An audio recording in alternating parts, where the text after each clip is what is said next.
नमस्कार दोस्तों, एक और धमाकेदार शेयर का एनालिसिस करने के लिए तैयार हो जाइए। आज हमने जिस शेयर को चूज किया है उसका नाम है J Prakash power, JP power infra ventures limited. ये वो शेयर है जो हर आदमी सोच रहा है क्या इसको लेना चाहिए। ये वो शेयर है जो 7-8 रुपए के आसपास मैंने पिछले साल डिस्कस किया था ट्रेडिंग रूम के अंदर में, और जो आज 17 रुपए के आसपास खड़ा हो गया है। वहां से 2-2.5 गुना की इसमें रिटर्न्स आ चुकी हैं, 250% की रिटर्न्स इसमें आ चुकी हैं। क्या इसको अभी भी लेना चाहिए, क्यों भाग रहा है? हम इस वीडियो के अंदर में इसके थोड़े से फंडामेंटल्स देखेंगे कि रेड फ्लैग्स क्या है और ग्रीन फ्लैग्स क्या है, और साथ में देखने की कोशिश करेंगे टेक्निकल चार्ट्स के ऊपर में, क्योंकि टेक्निकल चार्ट्स आपको ये बताते हैं कि इसके अंदर बायर आ रहे हैं या नहीं आ रहे हैं। फंडामेंटल स्टडी आपको करनी चाहिए क्वार्टर टू क्वार्टर, जहां पे प्रॉफिट एंड लॉसेज आते हैं, रिजल्ट्स आते हैं, कंपनी बताती है कि हमने पिछले तिमाही में क्या किया, अगले तिमाही में क्या कर सकते हैं। थोड़ी एक्सपेक्टेशंस होती हैं, रिसर्च रिपोर्ट्स को पढ़ना पड़ता है, एनुअल रिपोर्ट्स को पढ़ना पड़ता है, वहां फंडामेंटल समझ में आते हैं।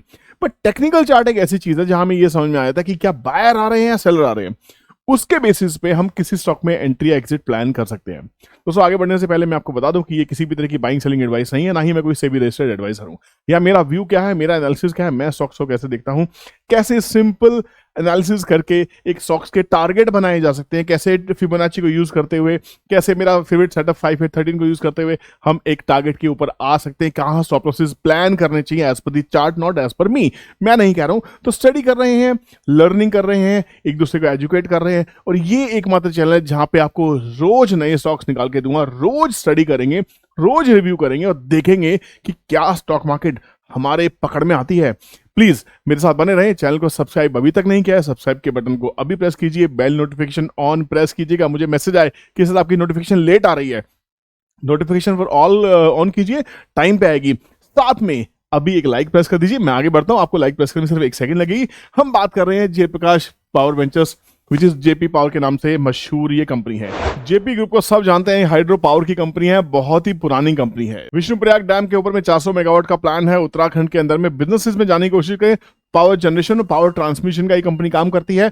और ये कंपनी थर्मल और हाइड्रो पावर दोनों में काम करती है। थर्मल पावर में अपने प्रोजेक्ट्स हैं और साथ में थर्मल के अलावा हाइड्रो पावर्स में इसके अलग प्रोजेक्ट्स हैं।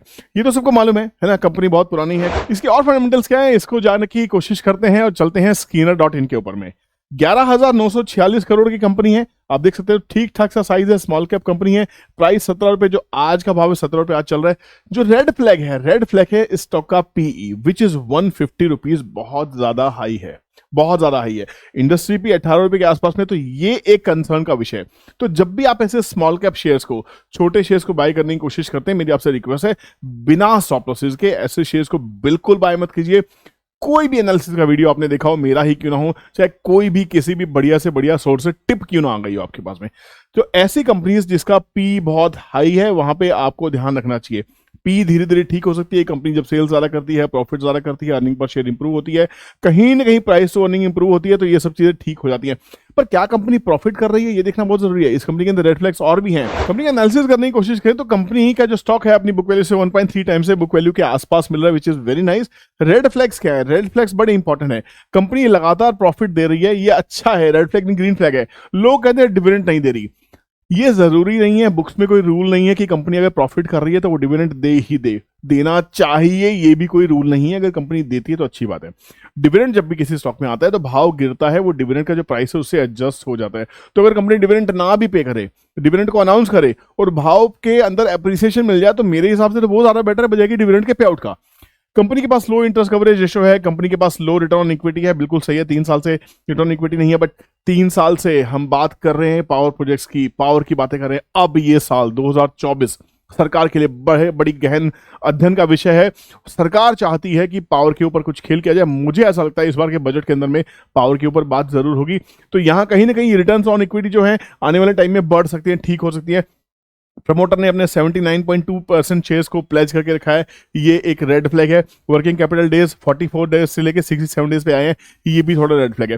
पावर इंडस्ट्री ऐसी ही है और सभी कंपनीज के अंदर में थोड़े बहुत रेड फ्लैग्स आपको दिखाई देंगे। तो इसके अंदर अगर बाइंग करनी है, सेलिंग करनी है, तो इसको और भी देखना पड़ता है। क्या कंपनी प्रॉफिट कर रही है, लगातार सेल्स कर रही है, ये देख लेते हैं। उसके बाद हम इसके चार्ट के ऊपर चलेंगे, पूरा एनालिसिस करने की कोशिश करेंगे। यहां पे देखते हैं profit and loss statement, year on year देखने की कोशिश करते हैं। जहां 2012 में कंपनी 1616 करोड़ की सेल्स कर रही थी, वही आज बढ़ के मार्च 2023 में कंपनी के 5787 5700 करोड़ की सेल्स कंपनी कर रही है। लगातार साल दर साल देखिए इंक्रीमेंटल है, 3200 से 3300, 3300 से 4600, 4600 से 5700, ट्रेलिंग 12 मंथ्स का भी 5600 करोड़ के आसपास है, सेल्स ठीक ठाक है।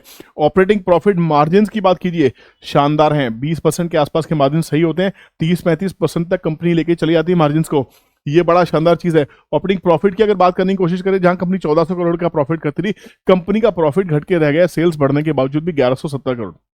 यही वजह है जो पावर प्रोजेक्ट्स अभी ठप पड़े हुए हैं। यहां पे बहुत सारे पावर प्लांट्स, बहुत सारी कंपनीज के बंद पड़े हैं। सीरीज ऑफ वीडियो लेके आने वाला हूं। इस वीडियो के साथ साथ में जेपी पावर के साथ में नेक्स्ट वीडियो में बात करने की कोशिश करेंगे रतन इंडिया पावर की, उसके बाद हम बात करेंगे रिलायंस पावर की। तो चैनल के ऊपर बने रहें, एक एक वीडियो डेडिकेटेड इन स्टॉक के ऊपर आने वाली, जो आपके फेवरेट स्टॉक्स है। किसी और भी वीडियो चाहिए कमेंट सेक्शन में कमेंट कीजिए। यहाँ पे असली चीज क्या है, जो इंटरेस्ट है, कंपनी अभी भी इंटरेस्ट पे कर रही है, डेट है, डेट देखने की कोशिश करेंगे, बट नेट प्रॉफिट घट के कंपनी का रह जाता है -2 करोड़। तो कंपनी की जो डेप्रिसिएशन है, कंपनी की डेप्रिसिएशन परेशान कर रही है, 400 करोड़ की डेप्रिसिएशन लग रही है, 500 करोड़ का इंटरेस्ट पेमेंट है, तो ये जो पूरा 1000 करोड़ के आसपास का था, ये जाके लॉस में कन्वर्ट हो जाता है। बट क्या ये सब चीजें मैनेजेबल नहीं है? कंपनी ने पास्ट में प्रॉफिट्स भी किए हैं, लॉसेस भी अच्छे खासे दिए हैं। जहां 2-2 हजार करोड़ के लॉसेस हुआ करते थे, वो घट के 2 करोड़ के लॉस पे अगर आ गए हैं, तो कंपनी कहीं ना कहीं तो स्टैंड अप होने की कोशिश कर रही है। मुझे लगता है कि इसको हम रेड फ्लैग ना करके इसको अपने हिसाब से ग्रीन फ्लैग में शायद थोड़ा डाला जा सकता है ना। और देखने की कोशिश करते हैं, बैलेंस शीट देखते हैं, प्रॉब्लम क्या है। सबसे पहले देखते हैं कंपनी के पास प्रॉब्लम, 11,000 करोड़ की मार्केट कैप के साथ में कंपनी के पास 4,400 करोड़ के डेट्स हैं। ये डेट्स मैनेजेबल है क्या नहीं? 4,400 करोड़ के डेट के अगेंस्ट में क्या कंपनी के पास रिजर्व्स हैं? रिजर्व्स पे देखेंगे, रिजर्व्स कंपनी देखेंगे तो 4,400 करोड़ के डेट के अगेंस्ट में कंपनी के पास में 3,800 करोड़ के रिजर्व्स भी हैं। तो कहीं ना कहीं डेट मैनेजेबल है। 11,000 करोड़ की कंपनी के पास में 500 करोड़ के नेट में डेट बचते हैं, तो ये कहीं ना कहीं मैनेजेबल होता है। कंपनी फंड रेज कर सकती है, फंड रेजिंग के प्लान आ सकते हैं, बहुत सारी चीजें आ सकती है, बहुत सारी कंपनी इसको सपोर्ट कर सकती हैं।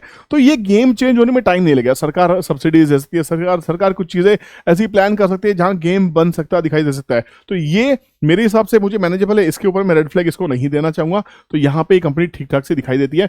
अगर कैश फ्लो की बात करें तो कैश फ्लो थोड़ा सा अट्रैक्टिव नहीं है। इन्वेस्टर्स की बात करें तो इन्वेस्टर पे ध्यान दे लेते हैं। प्रमोटर्स के पास जहां 26% इक्विटी थी, प्रमोटर के पास अब 24% इक्विटी है। इसका भी 80% के आसपास 79.2% प्रमोटर्स ने प्लेज करके रखा हुआ है। कोई बात नहीं, प्लेज किया, कंपनी को सर्वाइव कर रहे हैं। सुजलोन भी तो ऐसा ही केस था, सुजलोन में 90% की प्लेजिंग थी। इंडिया सीमेंट में एक टाइम पे 90% की प्लेजिंग थी। आज भाव देखिए कहां से कहां चला गया। प्लेज होना इतना बड़ा भी नेगेटिव साइन नहीं है। एफआईज 2020 तक इसमें कोई इंटरेस्टेड नहीं थे, 0.46% का इसके रुझान था। मार्च 2022 से पिछले एक साल से एफआईज ने इसमें अपनी इक्विटी 1% से 2%, 3% और बढ़ाते बढ़ाते 4, 4.5, 5% के आसपास में अपनी पोजीशंस को प्लान किया है। तो कहीं ना कहीं इनका इसमें इंटरेस्ट बन रहा है। डोमेस्टिक इंस्टीट्यूशंस इसमें से लगातार बाहर हो रहे हैं, जो म्यूचुअल फंड्स वगैरह हैं, ये इसमें से थोड़ी बहुत पोजीशंस बाहर हो रहे हैं, बट फिर भी 20-22% होल्ड करके बैठे हैं। आपके मेरे पास पोजीशन ज्यादा है, पब्लिक के पास माल ज्यादा है, क्योंकि पब्लिक को लगता है 0-0 ट्रेड। पब्लिक को ऐसे स्टॉक चाहिए जहां पे हमेशा 10 का माल 50, 100, 200, 1000 हो जाए। मल्टी बैगर शेयर हम हमेशा ढूंढते रहते हैं, तो इसलिए पब्लिक के पास तो माल है, पब्लिक बेच भी नहीं रही, पब्लिक बढ़ा भी रही है। एफआईज की पोजीशन ठीक है, प्रमोटर की पोजीशन ठीक है, डोमेस्टिक इंस्टीट्यूशंस की पोजीशन ठीक है, हमारी पोजीशन भी ठीक है ना। तो कहीं ना कहीं ओके, ओवरऑल मेरे को यहाँ सब ठीक है, चीजें ठीक दिखाई देती हैं। अब चलते हैं इसके असली पोस्टमार्टम के ऊपर में, और वो होगा हमारा इसका चार्ट। चार्ट को देखने की कोशिश करते हैं। यहाँ पे favourite tool, favourite simple tool, मैंने क्या कहा था, हिंदी में सिखाऊंगा, आसान भाषा में सब चीजें कवर कर सकते हो। 5813 का 3 ईएमए लगा है, इसमें कोई बड़ी बात नहीं है। ये मेरा ईएमए चेंज नहीं होता है, क्योंकि ये फिबोनाची नंबर से आप देख सकते हैं। यहाँ पे क्रॉसओवर दिखाई दे रहा है, क्रॉसओवर हुआ था 7 रुपए के आसपास में, ये पिछले साल हुआ था, और हम इसको जब से ट्रैक कर रहे हैं 6-7 रुपए के आसपास इसको ट्रैक कर रहे हैं। तो ये कंसोलिडेशन, अच्छी खासी कंसोलिडेशन की जो रेंज थी, ये ब्रेकआउट हुई और स्टॉक आके खड़ा हो गया 17 रुपए के आसपास में। अब 17 रुपए 85 पैसे फिबोनाची का एक लेवल है, 17 रुपए 85 पैसे, विच इज 1.618। जब मैं इस स्विंग से इस स्विंग के ऊपर एक बात करने की कोशिश करता हूं, तो यहां मुझे दिखाई देता है 1.618 विच इज 17.85। ये एक हर्डल है। ये क्रॉस होने के बाद में नेक्स्ट जो पड़ाव है दैट इज 28 रुपीज 65 पैसा। Anything in everything is possible in stock market, recommend नहीं कर रहा हूं, कुछ भी पॉसिबल है, रीड करके दे रहा हूं कि फिबोनाची क्या कह रही है। पूरे लॉन्ग टर्म चार्ट के ऊपर फिबोनाची प्लान किया इस हाई से लेके इस बॉटम पे, तो यहाँ पे लेवल्स क्या है, यहाँ पे 23% का जो रिट्रेसमेंट है, अभी जो पड़ाव पार करना है वो है 33 रुपीज। तो ये स्टॉक कुछ भी कर सकता है, ये यहां भी जा सकता है, वापस गिर भी सकता है। अगर गिरेगा तो क्या करें, अगर गिरने लगा तो कैसे प्लान करना है, ऐसे स्टॉक को अवॉइड कैसे करना है, या ऐसे स्टॉक में से निकलना कब है। आपको यूज करना है हमारे ट्रेंड ट्रेडिंग कैलकुलेटर को, सीधी सी बात है। फिबोनाची के हिसाब से जो स्टॉप लॉस बनता है वो 11 रुपए के आसपास में, ये फिबोनाची का स्टॉप लॉस है। और 11 रुपए का स्टॉप लॉस ठीक है यार, 6 पॉइंट का स्टॉप लॉस है। 11 रुपए का स्टॉप लॉस आपको बहुत बड़ा लग रहा होगा, ऑप्शन ट्रेडिंग करते हो ना तो आप पूरा पूरा जीरो हीरो कर देते हो, तो ऐसे स्टॉक्स में आपको जीरो हीरो समझ के ट्रेड करना चाहिए। 17 रुपए पे उस रिस्क कैपिटल को लगाओ जो आपने प्रॉफिट से कमाई हो, प्रॉफिट में से कमाई को इसमें लगाओ, या कैपिटल का 1%, 2%, 5%, मैक्सिमम 10% हिस्सा ऐसे स्टॉक्स में लगाना चाहिए। अगर आपको इसमें समझ में आता है तो पूरा कैपिटल कभी भी नहीं झोंकना चाहिए। तो यहाँ पे स्टॉप लॉस पक्का रखना ही होगा, 11 रुपए के नीचे स्टॉक को नहीं देखना है। और छोटा स्टॉप लॉस चाहिए तो भैया हमें यूज करना पड़ेगा अपने ट्रेंड ट्रेडिंग कैलकुलेटर को। और ट्रेंड ट्रेडिंग कैलकुलेटर क्या कहता है, ट्रेंड ट्रेडिंग कैलकुलेटर कहता है, देखो जहां से चला था, आप देखो ध्यान से देखना, ये 6-7 रुपए से चला था, 9 से 12, 2 टारगेट्स आपको हमेशा मिलते हैं। मैंने आपको हमेशा से कहा था टीटीसी आपको 2 टारगेट्स हमेशा देता है, ये मिल जाते हैं। और उसके बाद में नेक्स्ट है 16 रुपए, तो 16 रुपए हमारे पास में क्या है, this is a breakout and breakdown level. तो 16 रुपए के एसएल के साथ में मैं इसको होल्ड करना चाहूंगा, मैं इसको 20, 25 और 30, और ये फिबोनाची का लेवल आ गया था, ये फिबोनाची के लेवल्स आए थे 25 से 30, 28 रुपए और 33 रुपए, आपको पता होगा 28 रुपए और 33 रुपए अभी हमने चार्ट के ऊपर देखा था। तो ये टारगेट्स थे जो यहां पे आते दिखाई देते, बशर्ते 16 रुपए मेंटेन रहे। 16 रुपए के नीचे स्टॉक नहीं जाना चाहिए। और इसमें और अच्छी चीज क्या दिखाई दे रही है, यहां पे अगर देखें ये स्टॉक क्यों अच्छा है, अट्रैक्टिव क्यों दिखाई देता है, वो है इसकी संजीवनी। मैं आपको हमेशा से कहता हूं संजीवनी वॉल्यूम्स, ये मंथली चार्ट है गाइस। मंथली चार्ट पे अगर आप स्टॉक को देखेंगे अभी भी इसमें बाइंग चल रही है, अभी भी इसमें बाइंग का डिलीवरी वॉल्यूम है, अच्छा खासा सरप्राइजिंग वॉल्यूम है इसके अंदर में। कुछ तो हो रहा है दया, कुछ तो गड़बड़ है ना। तो इस गड़बड़ को ध्यान में रखते हो कि अगर वाकई ये स्टॉक मल्टीबैगर है तो भैया मैं ब्लाइंडली तो ट्रेड करने वाला नहीं हूं, ना ही आपको रिकमेंड करूंगा कि ब्लाइंडली ट्रेड करना चाहिए। एक स्टॉप लॉस प्लान होना चाहिए। छोटा स्टॉप लॉस टीटीसी के हिसाब से 16 रुपए बन रहा है, फिबोनाची के हिसाब से बन रहा है 11 रुपए के आसपास में। तो जो आपको ठीक लगे, जो रिस्क रिवार्ड रेशियो आपको समझ में आए, अगर आपको समझ में आए तो इन्वेस्ट करो, नहीं तो छोड़ दो, किसी और स्टॉक के ऊपर एनालिसिस करेंगे। उम्मीद करता हूं ये वीडियो पसंद आया होगा। ऐसी इंटरेस्टिंग नई वीडियोस के लिए प्लीज चैनल को सब्सक्राइब करना नहीं भूलिएगा। और प्लीज अगर अभी तक आपने लाइक नहीं दबाया तो एक लाइक दबा दो यार, इतनी कंजूसी किस काम की है, इतनी मेहनत लगती है ऐसे ऐसे अच्छे स्टॉक्स को ढूंढ के लाने के लिए। अच्छे बुरे स्टॉक कोई भी हो सकते हैं, रिकमेंडेशन कोई नहीं है, बट क्या स्टॉक्स को आसानी से हिंदी भाषा में समझा जा सकता है, this is the purpose of this channel. Stay tune, thank you so much. मिलते हैं किसी नई इंटरेस्टिंग वीडियो के साथ में। बाय बाय, जय हिंद।